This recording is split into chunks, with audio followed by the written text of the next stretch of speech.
What's up, ladies and gentlemen? Welcome back for another Game of Thrones Season 8 plot leak video. Today I'm going to be reading another plot leak that was sent to me via email.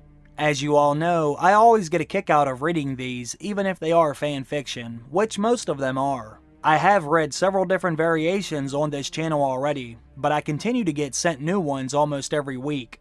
Most of them I delete immediately because they are just so inconsistent with how Season 7 ended, it just wouldn't make much sense for any of it to happen. But sometimes I get sent ones that do line up with some of the things I expect to see next season.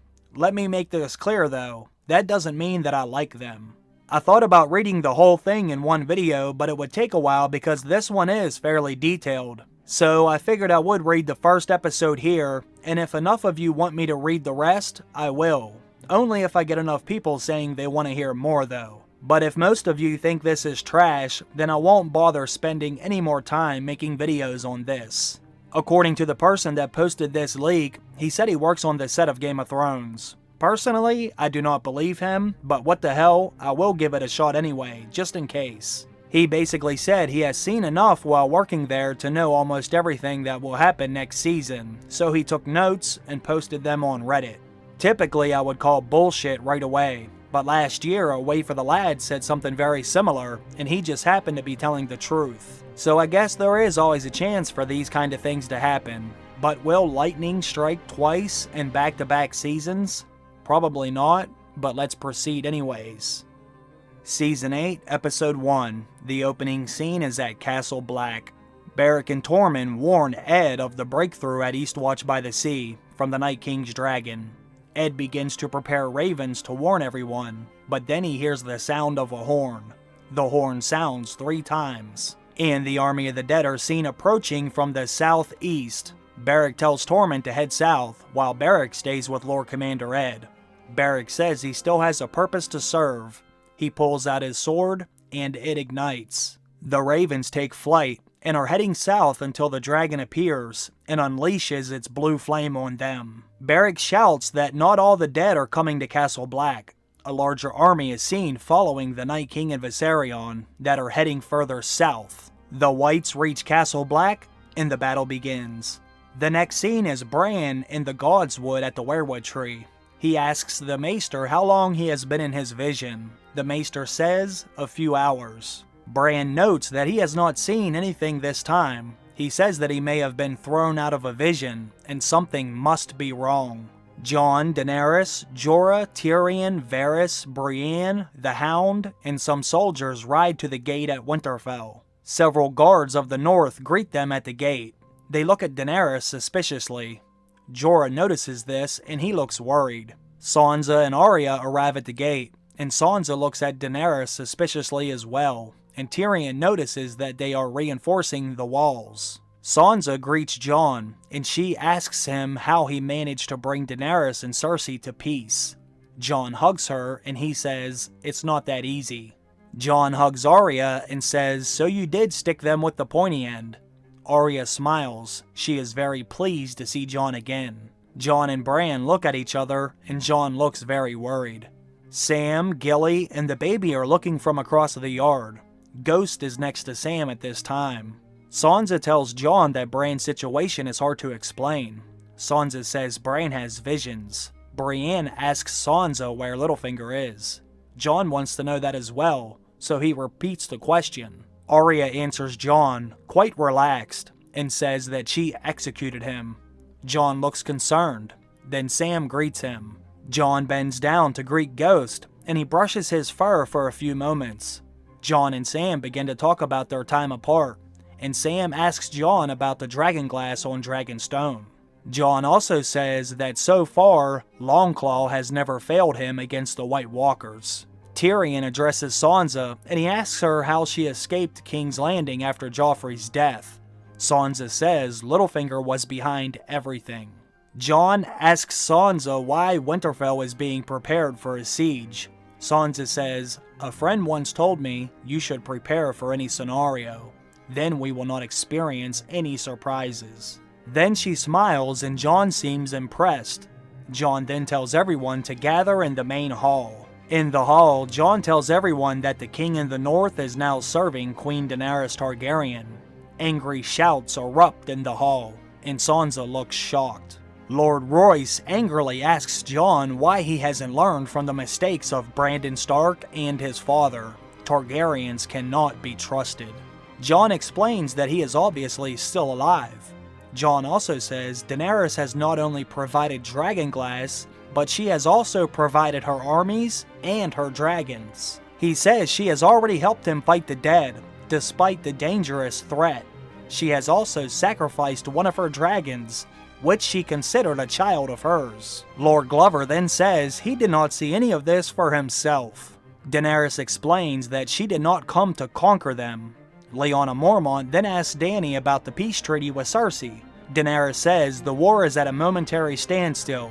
The war will continue after the Night King is defeated. Turmoil rises again, and Arya says aloud, "We cannot trust Cersei Lannister. She lied to stay alive. I do not believe she will stay at peace." Jorah Mormont begins to get nervous, and he grabs the hilt of his sword. In the side corridor, Sam asks Bran when he plans on telling Jon the truth. Bran says right now is not the right time. The tensions are already too high with Daenerys being here. Jon says he will not force anyone to stay in the north and fight, and he also says he will go to war for Daenerys, as she has already done the same for him. Lord Royce asks Tyrion if his sister Cersei can be trusted. Tyrion says they can because Cersei is aware of the threat of the army of the dead. Jon says there is no time to think about that. Everyone needs to send all of their men north. Lyanna Mormont and Lord Manderley agree. Daenerys says the dead do not argue. They follow their king, and they are coming. She has seen it herself. Bran says Daenerys is right. The dead do not speak. They follow one king, the Night King. I know many of you do not believe what I can see, but I have seen him. I met him. First in a vision, then he found me beyond the wall. He's coming. He's always coming. And he's getting closer. They have to stop him now. Daenerys tells the other lords they need to fight together and trust each other. In the next scene, Qyburn enters Cersei's chambers. He tells her the next phase is near completion, and your grace should see it for herself. They then walk through the Great Hall, and they enter a back room with a trap door. They go down a ladder and they enter a cellar that's pitch black, except there is a faint glow in the back of the room. When they enter, Cersei sees there is hundreds of pots of wildfire stored right under the throne room, and Qyburn says there's more, still stashed around the city. In the next scene, Euron arrives in Essos. Euron meets with the commander of the Golden Company, and he begins to mock them because of their pretty golden uniforms and their decorated elephants. The men of the Golden Company begin to board Euron's ships, along with war horses and elephants. The commander then asks Euron if it's true. Does this Targaryen queen really have dragons? Euron says yes, Daenerys does have dragons, but we also have something to defeat them. He then uncovers a large weapon at the back of his ship. The commander does not seem impressed. Euron then asks him if the Golden Company has knights exiled from Westeros. The commander says yes, and Euron says good, that makes us brothers. I was exiled too. Jaime meets with Bronn a few miles outside of the city. He tells Bronn he is leaving King's Landing and leaving Cersei for good. He says he plans on keeping his word to Jon and Daenerys, and if Bronn intends on surviving the winter and never getting paid, he should come with him. Bronn is not pleased to hear this, but he begrudgingly agrees to help. Jon is then seen in the crypts of Winterfell with Daenerys, and she asks Jon how many family members has he lost in the recent wars. Jon talks about Ned and Catelyn and Robb and Rickon. He says Rickon died right in front of him during the battle for Winterfell. Jon says Robb was betrayed. Unfortunately, his own mistakes led to his death. Jon says a broken promise cost him his life. Robb was set to wed, but he chose another woman instead, and it got him killed. Jon looks at Ned's statue, and Daenerys does the same. But then Daenerys looks at Lyanna's and asks Jon who she is. Jon says, that's my Aunt Lyanna. She was abducted by Rhaegar Targaryen. It ultimately triggered Robert's rebellion. Daenerys seems confused by this. She says, I have heard many things about my brother Rhaegar, but it was always good things. An abduction of a defenseless woman does not sound like him. Jon looks at Lyanna and then Daenerys. He says, it doesn't matter now. They are all dead, and there is nothing we can do to change that. In the next scene, Tyrion is then seen alone in a room, writing someone a letter. Who he is writing is not revealed. Tormund arrives at Winterfell's gate. His horse is ready to collapse. As Jon and Daenerys are exiting the crypts, they both notice the guards are in a frenzy. They see them talking to Tormund, and he seems to be distressed. Tormund tells Jon what happened at Eastwatch by the Sea and Castle Black. He says the Night King has the dragon, and he's coming their way. Jon is utterly shocked, and Daenerys is on the verge of tears.